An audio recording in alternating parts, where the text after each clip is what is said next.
Somebody tell me what the word apologetics means. Or where does the word come from? Or what's the idea of the discipline of apologetics? It's not apologetic. Not apologizing. Okay, that's good. That's important to know. Joe? It's from the Greek word apologia, and it's basically a reason, more of a reason for something versus an apology or a defense. Okay, good. It's a reason or a defense. If you can remember the origin of the word in secular usage, not the origin of the word, but a great deal of the usage in secular writing of the time was a legal defense in front of a court. And so if you can remember that this is not a warring thing, this is not a fighting thing. Now, as I say that, we also do have to remember that we are in a fight. We are in a battle. What kind of fight is going on? Spiritual battle. That's right. The scripture tells us that we wrestle not against flesh and blood, but against principality, powers, and spiritual darkness. And so remember that there is a spiritual battle going on, but it's not between you and that person. That person is not your enemy. And so to remember that this is a reasoned, logical layout of facts and information to help that person not defend yourself, but to defend the legitimacy of the gospel or God or whatever the conversation turns to. Okay, there were two different kinds. Yes, ma'am? Positive and negative. I'm sorry. That was awesome. That's awesome. So positive, negative. Classical, historical, presumptive. Yeah, yes, you're right.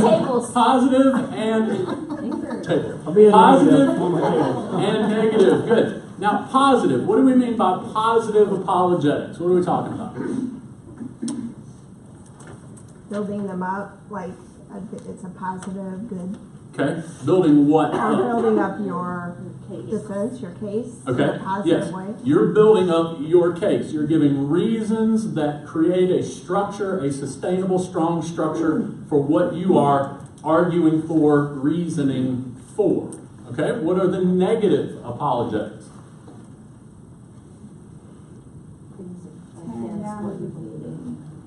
Okay, so what did you say? Tearing down and defeating. Defeating what? Your defense before you started. No, that's often how our minds go to, but remember, negative apologetics is just as valid and useful as positive apologetics. Negative apologetics is taking down their false things that they are arguing for.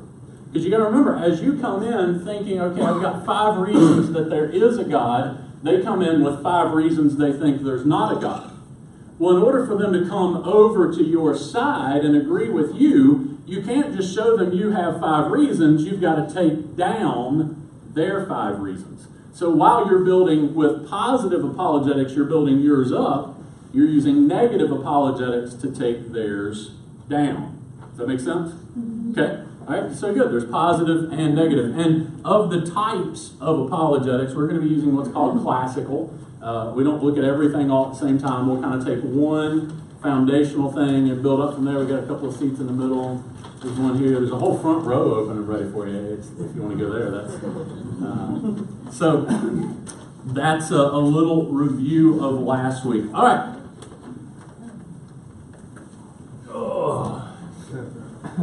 Everybody know what this is? Yes. Anybody use one this week? Yes, good. All right, Caleb, I'm going to lay this over here beside you, and that way when somebody asks me what one of those big words means, you can look it up and tell them, okay? It didn't really strike me until last night we were talking at the house, and we actually got the audiobook version of this for our boys to be able to read it and listen to it throughout the week and help with comprehension. And I heard him reading the sample, and I went, wow, there's a lot of big words in there. I don't know, for some reason it didn't strike me as I was reading it quite so much. So let me encourage you, as you're reading this book, there are probably going to be words that you're not familiar with, but the reason is because you need to be familiar with language and concepts that the person you're talking to is going to be using or thinking. And so as you come to talk to them, if they start talking about, the esoteric blah, blah, blah, and you don't know what esoteric is, you've never heard of it, you've never looked at it before at all, you can't really have any more conversation with that person. Now, granted, they're probably going to be the same way with you. You start talking about, transubstantiation, and they're going to go, what? So there's going to be some of that in the conversation. Don't feel like you have to memorize every big word there is out there. On the other hand, as you read this book, we encourage you to take the time to look up those words that you're not familiar with and get a basic definition understanding of what those words mean. Now, if this is the first time that you've ever really dug into some of these things that are a little deeper, don't be discouraged that you don't understand it all as soon as you read the word and the definition. There are going to be some concepts that you're probably not familiar with because they don't fit with the Christian belief system. And so you've not spent your time studying things that don't fit with what you believe. Well, we're not hoping that now you'll go become an expert on those things. We just want you to be familiar enough with them that you can have conversation when the other person does bring them up. So don't be discouraged by it. If you're reading through this and some of these things, you're just going, wow, I just don't get some of this stuff at all. Don't be discouraged, okay? That's part of what our class time is for, to have conversation and ask questions and answer questions. And through the conversation, hopefully some of this stuff will click a little bit better. It'll register a little bit more. And even if we go through something and there's something you don't cover in class, this is not like math, okay? It's not like if you don't get 1 + 1 = 2, then you're sunk the rest of the time. That's not what's going to happen. So if we get done with this week and you go, I still don't get that thing, it's okay. It's not going to ruin you for the rest of class. All right? So make sure and realize you're going to get some stuff, and there's going to be some stuff that you may just miss this time around, and that's okay. And then maybe next time around in an apologetic study or a book like this, maybe the next time you go, oh, hey, I get that now, and that's okay. So don't be discouraged about that or worried about that. All right, questions from chapter 1. Any questions from chapter 1? Somebody tell me what chapter 1 was about. And don't read the title for me. The rationality of Christianity. Okay, you mixed the words up. Good job. All right, the rationality of Christianity. What do we mean rationality? What are we talking about? Reasonable. Okay, reasonable. There are things that people believe that are not reasonable, right? So there are a lot of people that would look at us and go, I understand you believe that, but it's not reasonable. There are a lot of people that have been told from an early age, belief in a God is just silly. It's just, you shouldn't do it. And so they never even go down that road. We had a foreign exchange student at my high school when I was in high school, and he was from Germany. And he came into our, I think it was like an English lit class or something, and he sat down and we were talking to him about Germany one day, and a couple of us asked him about his, religious beliefs or position, just kind of where was he? And he said, well, like everybody else in Germany, I'm an atheist. I said, okay. Is that something that, like, you studied a couple of different things and you picked that one? Is that what your parents trained you to be? And you could see him kind of think about it for a minute, and his answer was basically, well, there's not really another option. That's just what everybody teaches from all positions all the time. That's what everybody is. And so in his mind, there just isn't any reason to think about there being a God. He never even considered it. Nobody ever challenged him on it. And so it was really interesting for me to meet somebody that had never even considered there being a God, where I had grown up my whole life really never even considering that there wasn't a God. And so there are people that think Christianity just from the outset is completely irrational, and you're just crazy for believing it. So what was the conclusion of some of the things in the chapter? Is this a question we should be asking, or is this a dangerous question for us to get into?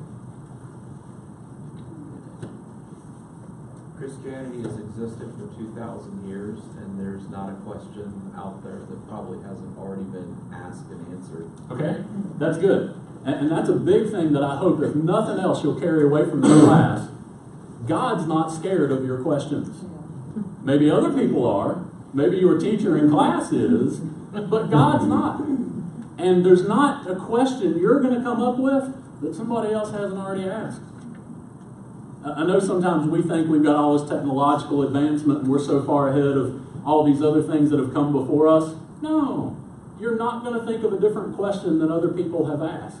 And as it's been asked for 2,000 years, there are answers out there.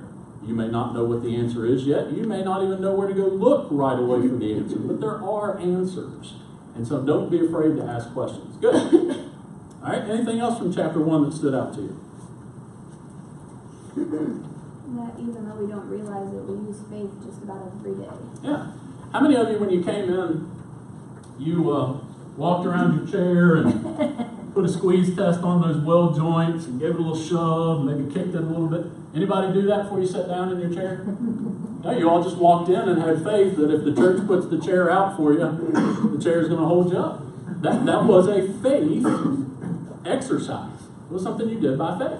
So yeah, we all use faith every day, and that's something that's important, not to be afraid to call somebody that you're talking with on, well, you believe things by faith just like I do. There are things you can't prove that you've chosen to believe. And that may be a strike for them. That may be something that makes them go, wait, what? What about the idea of your objectivity? What is objectivity? What is it to be objective? To just see basically what's there, the facts, not enter any of your personal feelings or Okay. All right, good. What's the opposite of objective? Subjective. Okay. So, objectively, I've asked this question for years. I don't know that there's a right answer. But the question that I've thought of is, can we as Christians, or can we as human beings, ever truly be objective about anything? I don't know that we can be absolutely 100% objective, because we have experiences, we have emotions, we have prior thinking that's going to come into everything that we do. However, there are mental discipline steps that we can take. In fact, just being aware of our objectivity and subjectivity can cause us to go, hey, wait a minute, I need to look at that again, because that's a really good question that I don't know I have a good answer for. That's being objective. And so as we go through this book, you're not asked to get rid of your experiences, your feelings, your emotions. You're asked to be intellectually and academically honest in order to say, okay, my feelings say this. Now let me take some time and try to look at this objectively and see how I see it when I'm not bringing my feelings and my emotions into it. Does that make sense? Objectivity, subjectivity, everybody think you got a basic idea of that?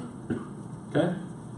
So prior thinking, hopefully you'll walk out of this class. Everybody moving on? Okay, good. Some things that we are called to, our emotional quotient, to just recognize that there is an emotional tie into this.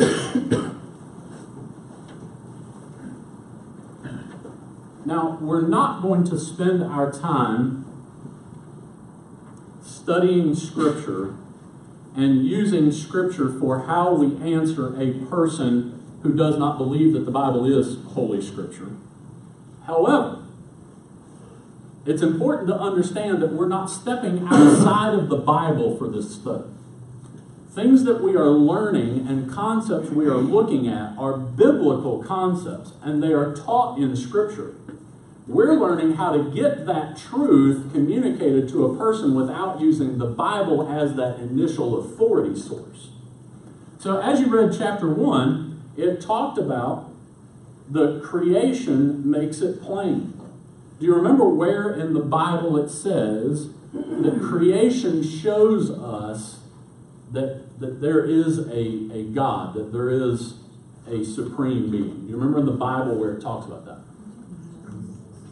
Okay, Genesis says that God created, but where does it specifically say that when he created it, he made himself known in it? Psalms. Okay, there's going to be some in the Psalms, you're right. Yeah, that it talks about what we can see of God in creation. Romans 1. Okay, Romans 1 is another place that it just flatly says you can see a divine power in creation. Not that there is a creation, therefore there must be, but in creation itself we can see a divine power. Okay, good. So remember to pay attention. Don't see a scripture verse and completely skip over it as you go through because you're thinking, well, the Bible's not important. No, please don't get the message. The Bible's not important. We're just learning how to have that conversation without using the Bible as our main text in conversation with them. It also talked in chapter 1 about this issue of talking with people who are putting up a smoke screen. What was that about?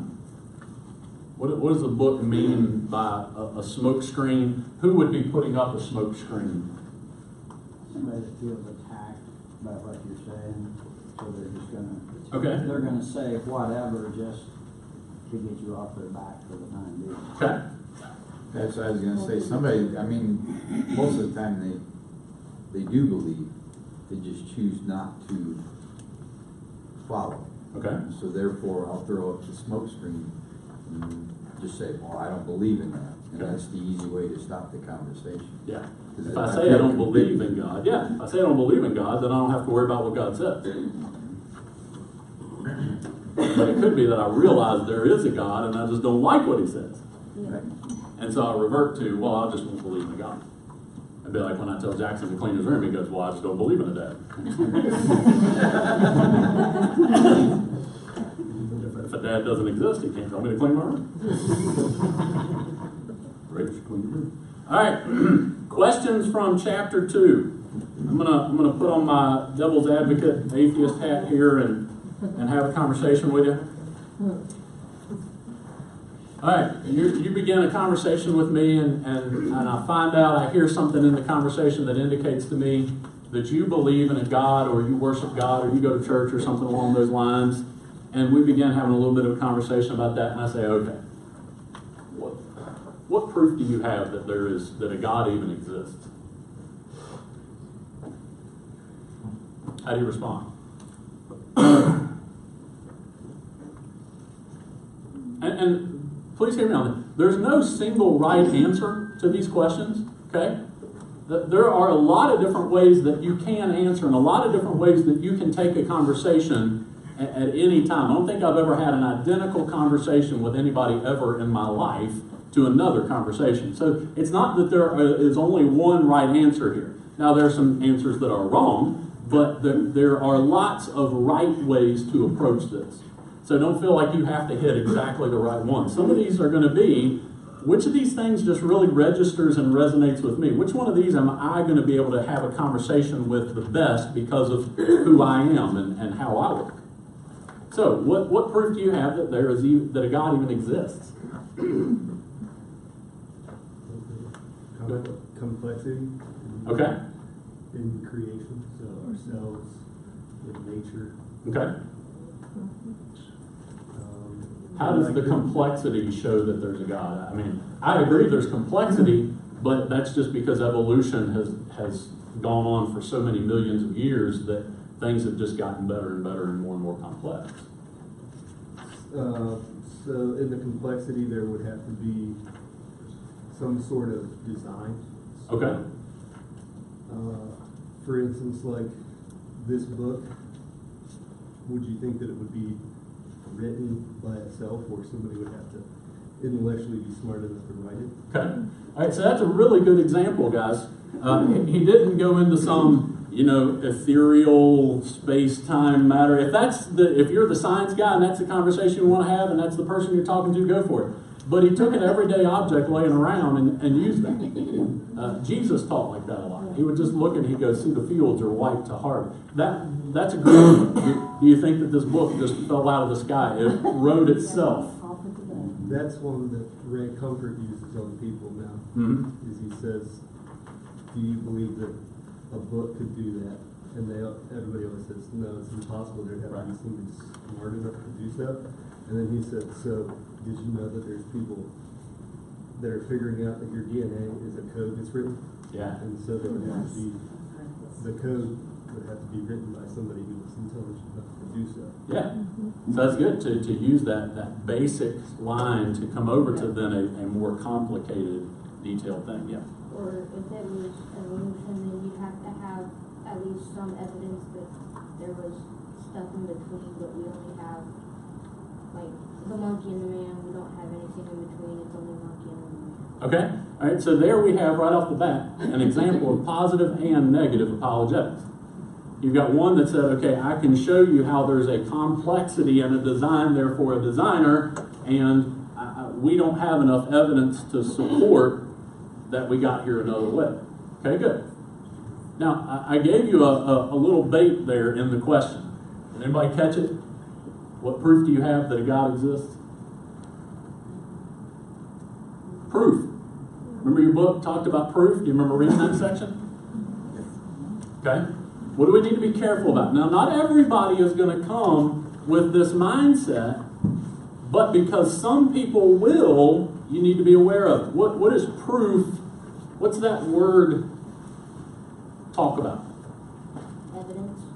Okay, what kind of evidence? Fact.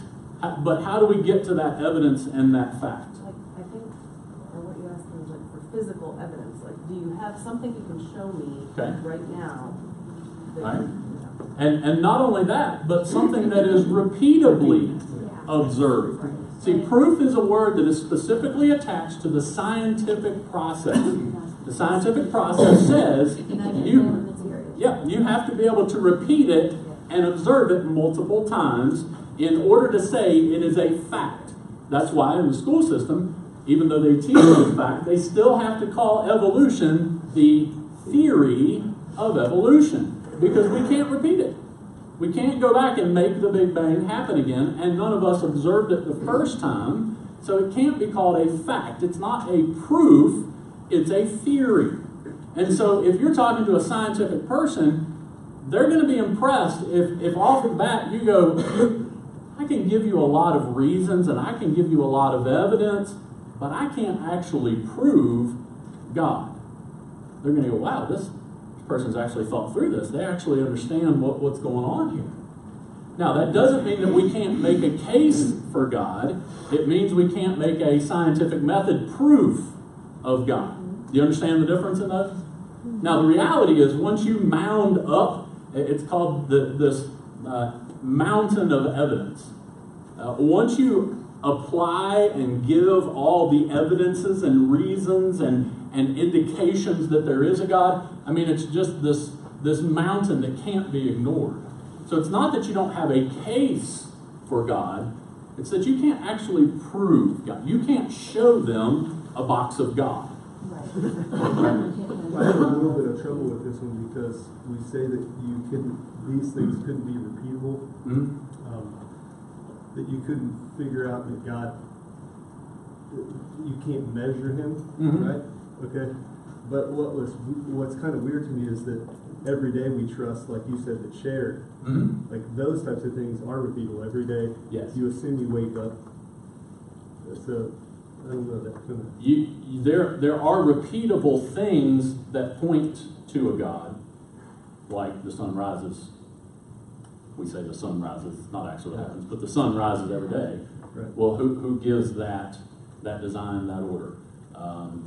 Babies are born. There are things that are repeatable that point back to God, but God himself, God himself we can't measure. For example, if I were talking to you and you said, well, and we'll get into this later, but you said, well, but the other day I prayed that my granddaughter would not have massive injury from this wreck. Okay. She didn't, therefore there is a God because he answered my prayer. Be careful with that, because my response would be, so what you're telling me is, if she did have massive injuries, that proves there is no God? So it would be, but you can't prove that. So be careful. It's not that you can't talk about what God has done. It's just that we have to understand it's not proof. Is that, you understand that? But there are things we can prove. And you brought up the DNA. That there is a lot of proof within that. All right, second question. And I would encourage you to pick one of these and just become really comfortable and good with it. Don't try to master all of these. Pick one and get good with it. But the book gave you 3 major evidences for the existence of God. What was one of them? Okay, creation. Creation, you're talking about the cause and effect or the design aspect of it? The fact that it exists or the complexity of it? Complexity. Okay, the complexity of it. So we'll get to design in a minute. What was the first one? First in the book that you mentioned. Yeah, cause and effect. Explain that to me. What do you mean? Like pushing a button to blow something up, pushing the button would be the cause of blowing up. Okay, so if it doesn't blow up, then there was no cause. No cause. So because we can observe an effect, that means there has to have been a cause. Okay, so that's a good philosophical argument. Make that tangible. Bring that now to, what are you talking about? What is the effect that we see? What effect are you talking about? I agree with your philosophy, but make it tangible for me. Give me an example of the effect that you think shows a God.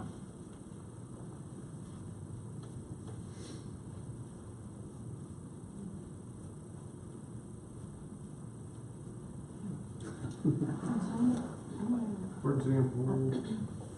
That's all I'm asking, for example. Yes. Well, the thing that keeps coming back to my mind, and maybe this is wrong answer, but where it talks about this oil guy, talks about all these cells just happenstancely coming together and making a human, or making a fish, or making a whatever. And it talks about how a wind that just doesn't blow past a junkyard and create a 747 that flies. Okay. It would be the same thing. The chances of that are so slim that it almost points us directly back to somebody creating. Okay. They did the 747 in the book or whatever. Okay. That the book is there tells us that somebody wrote it, somebody published it. That a 747 is there tells us that somebody designed it, but somebody put it together. It had a causer, and it is the effect. The parts didn't just crawl together. Yes, so the biggest thing is just the fact that we exist, that this material world is here. We're dealing with a little bit of an origin of life thing. It's basically the question of where did stuff come from? And he gives you several examples of negative apologetics, and we need a little bit of an example of positive apologetics. Joe gave one earlier. But if we're talking about the fact that we're here, that the world exists, what caused this effect? Well, there had to be some power greater than this earth, some power greater than light, some power greater than gravity to cause those things to be an effect. There has to be someone who gets those things to be there. We're not even going to get into the complexity of it yet, just the fact that it's there. It is the effect. What is the effect? Point back to a cause. Now, your conclusion is hopefully going to be what caused the effect of creation to exist? What is that cause?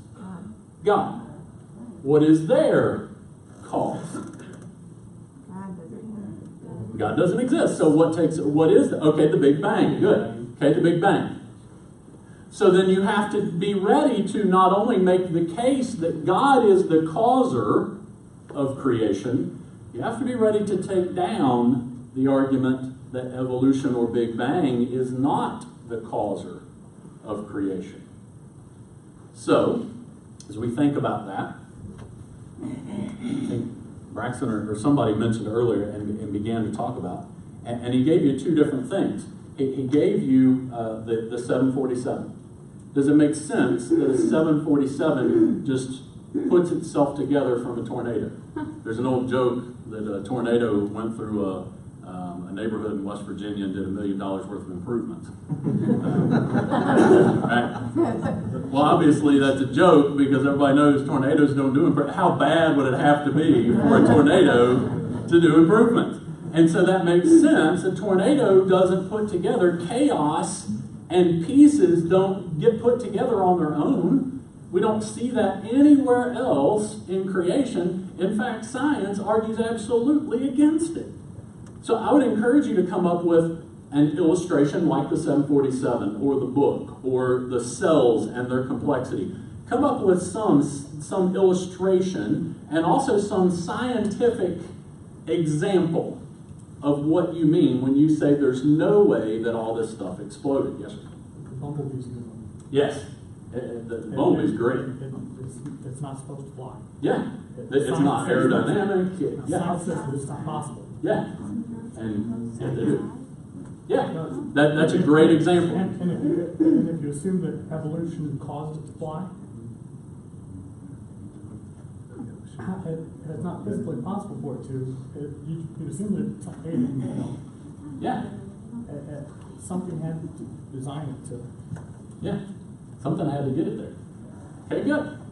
So you need to be ready for them to say, well, the Big Bang. Now, here's the thing. You can go even more basic. You don't even have to argue the details of the Big Bang. Let's pretend we're in conversation and Nate is the atheist who believes the Big Bang is how we all got here. And I ask Nate, so how did we all get here? And he says, The Big Bang. okay. So in the Big Bang, there was this gas and this other gas that came together and exploded.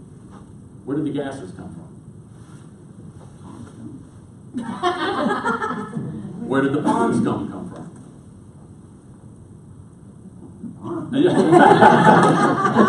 Duh.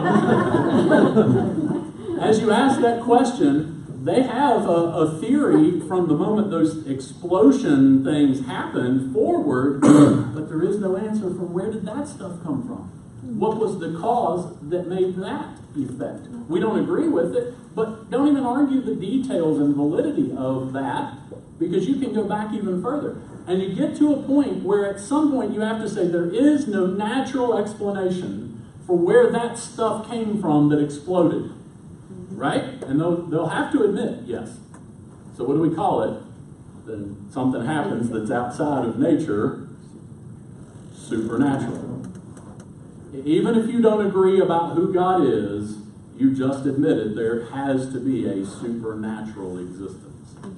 And that may be the first step for them to go, well, you know what, you're right. I may not agree with creation, I may not agree with the Bible, but there is some supernatural thing going on there. So you've got the cause and the effect, and the cause. And as you talk about the cause being God that made the effect of creation, there's an easy step into the idea of complexity. You mentioned it earlier. You talked about design. Somebody explain to me, I'm an atheist, explain to me how complexity or design is an evidence for the existence of God. Because you can't blow something up and create something new, except for big hole. That's not true. Inside of an engine, stuff explodes and it creates the power to make an engine work. But it doesn't create order. Okay, it doesn't create order. Okay, that's good. It can't be reproduced. Okay. All right, so the order thing is an issue. Let's get away from explosion for a second. There's not a lot of just common explosions in creation. Being farmers, I think what keeps coming to my mind is that when we have pigs and cows, they may be in the same pen, but pigs create pigs and cows create cows. Okay. If we plant soybeans, we don't get rye, we get soybeans. And there's plenty of other organisms out there and happenings out there that could change that in somebody's theory, but it doesn't. Okay. The fact that there is just this constant order and design where everything produces after itself. Everything produces its kind. And of course, you've got to be ready for them to make false claims about how, well, no, in evolution we see that, dinosaurs became birds and chickens made dogs and that kind of. So you've got to be ready to talk about that.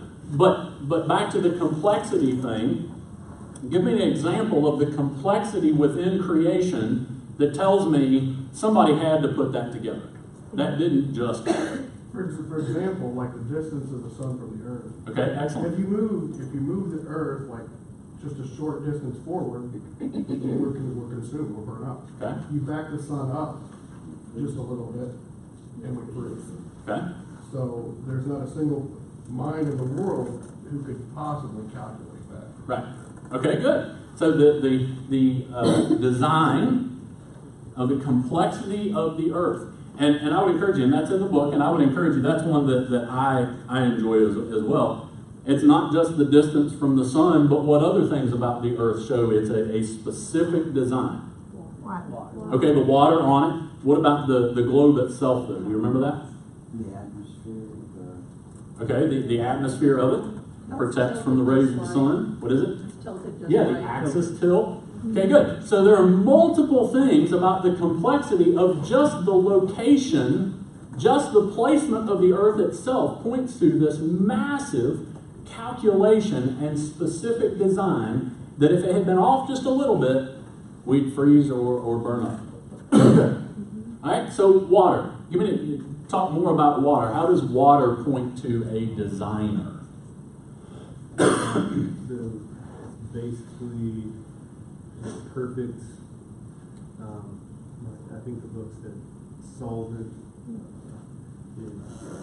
For instance, we're pretty much made up of it. Mhm. So from being a respiratory therapist, I thought of how perfect a part it plays in our blood to make it like a perfect carrier kind of liquid for all the different things that we need to be able to do. Yeah, that our bodies are how much water? 70? I think it's like, I thought it was up in the 80s. It may be, yeah. But I was thinking too, blood is like, the pH of our blood is like Yeah. 7.4 when it's perfectly right. Yeah. And water's, if it's clean and not acidic and stuff, is right around 7. So it's like this perfect balance all the time. Water is a great scientific example of the complexity of a design. You look at it in our body, you look at it in our blood, you look at it just in functionality in our daily lives, you look at it in connection to the earth as a whole. You look at water and what it does and what it's capable of doing. It's just this amazing thing. Well, it didn't just happen to show up. Somebody designed water to be this exact right substance, compound, I don't know what the scientific word for it is, but to be able to do all of those things. All right, good. So in design and order, there's water as a universal stabilizer, the design of the earth. The other one that he gave in the book was what? Do you remember? What is it? Well, it's something specific in the human body. This is actually, and this is a great one to use because you get to point to one of their sources to support your argument. The number of amino acids. We talked about that. Okay, I don't remember if that's not the one I'm thinking of, but you're probably right. I know in the evolutionary step there are some things. It's the human eye. Darwin himself wrote that to observe the human eye, it's almost absurd to believe in evolution. Yet it did. By the way, did you know that Darwin was classically trained as a pastor? He went to seminary. Okay, so he had lots of information about God. This is not purely an information issue. But Darwin wrote, to observe the human eye and its functionality and its complexity, it's absurd to think that that just happened. And yet that's what he picked. So you can talk about the functionality of the human eye. Now, you don't want to try to trick people in your conversation, but you can use illustrations that make the point and then connect the dots for them. For example, the first person ever, I don't remember the guy's name, to climb Mount Everest. Say he got to the top of Mount Everest and he found a camera. And that camera had autofocus.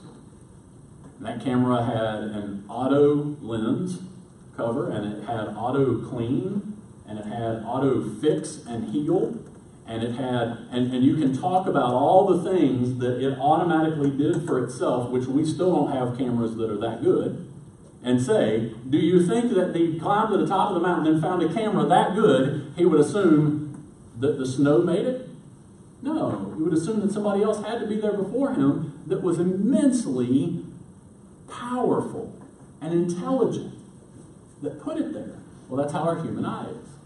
We've got an automatic cover, an automatic heal, an automatic clean, and an autofocus, and you go through all those things and you can connect for them the idea of, wow, if I found the human eye as a object out in the wilderness, I would assume somebody put that together and designed it. So why doesn't it make sense that somebody designed the human eye? Well, it does. And the causer of the human eye effect complexity and design would be a supreme, powerful being.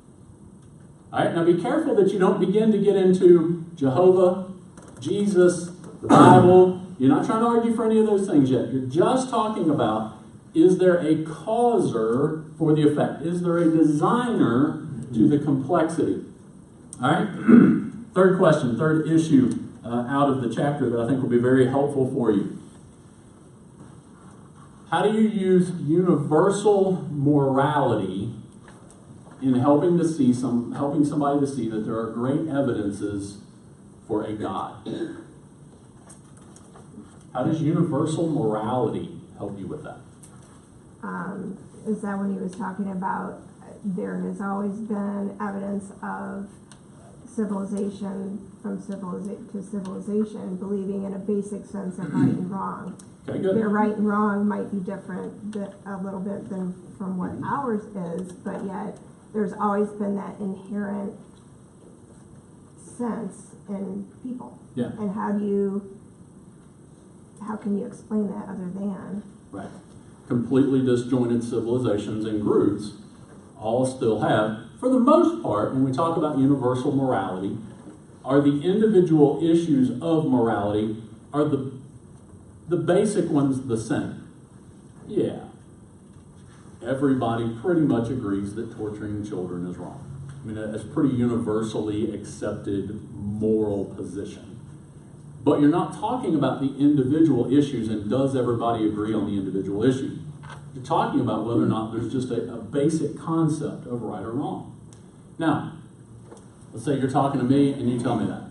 And I say, name one. What?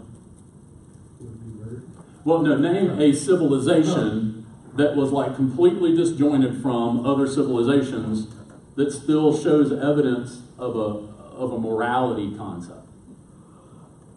The Inca. Okay, what about them? I mean, like what? They had a court system, they had laws that shaped their civilizations in certain ways. Okay, so there's obviously an evidence that they considered there to be rights and wrongs because they had a system for identifying when somebody had done right and wrong. Okay, good. And you could, even to strengthen that, and I don't know anything about the Incas very much, but you could go back and look at what can I give as an example that nobody handed that off to them.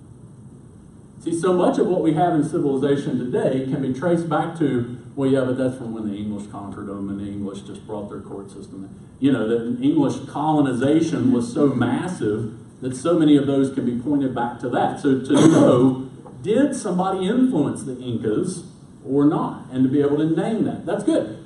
Not that what you're saying isn't true, but so many times if you give a new thing, they're going to look at you and go, name one. I don't know what you're talking about. Prove that. Hammurabi. What is it? Isn't it? Okay, I probably yeah. said it wrong. We could have Hammurabi or Yeah. whatever. One of the oldest writings that we have in civilization. And there it is, the law. code of if you steal something, it's wrong, and there's redresses for it. Okay. Murdering is wrong. The basic theft, murder, so on and so forth. It's the universal equivalent. I mean, not obviously there are some deranged individuals like Hitler and Mussolini and Sure. so on and so forth, but the vast majority, I think everybody in this room could agree that murder is wrong.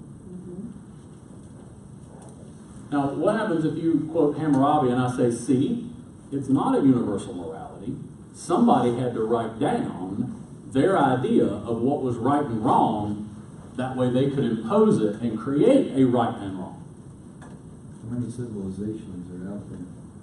Where did that come from? Where did it come from? Okay, there you go. Going back to, but where did that come from? Now, here's the issue. We're not trying to get down to, that's an example of a distant civilization or an isolated civilization that had an idea of right or wrong, but you're not trying to argue for a specific thing that's right or wrong. And if you get into the conversation and they're struggling with that, you can ask them, this is where the question comes down, does that concept seem wrong to you? The fact that they have a reaction to something that they don't agree with as being wrong is evidence that we have this innate writing that things are right and wrong.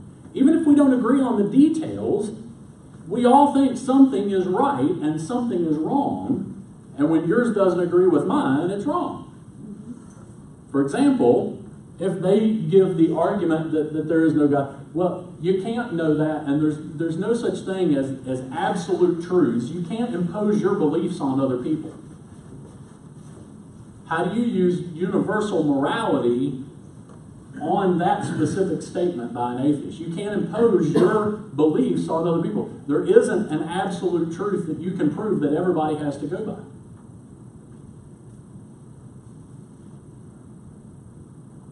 What are they asserting by that statement? They're asserting that you can't do something because it's wrong.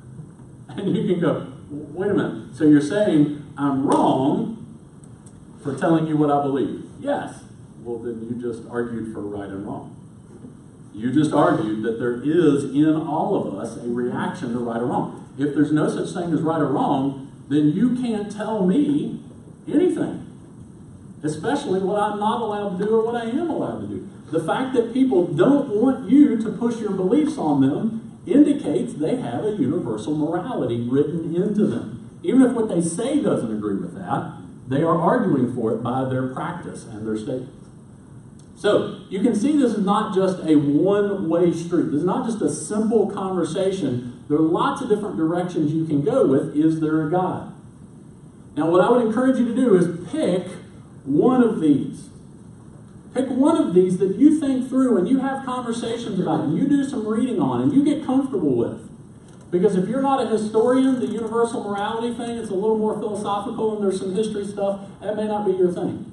If you're real philosophical and you love history, then maybe the universal morality thing is for you. If you're a real sciencey person, maybe you go to the complexity. You pick one that works for you and get comfortable with it. Do a little bit of reading on it. That way, as you're in conversation, you can bring that up and you're confident that when they ask questions or they give reasons or arguments for their side, it's something you're familiar with and it's something you can have conversation with them about. That make sense? Don't try to master them all. Pick one. I like this one myself. That's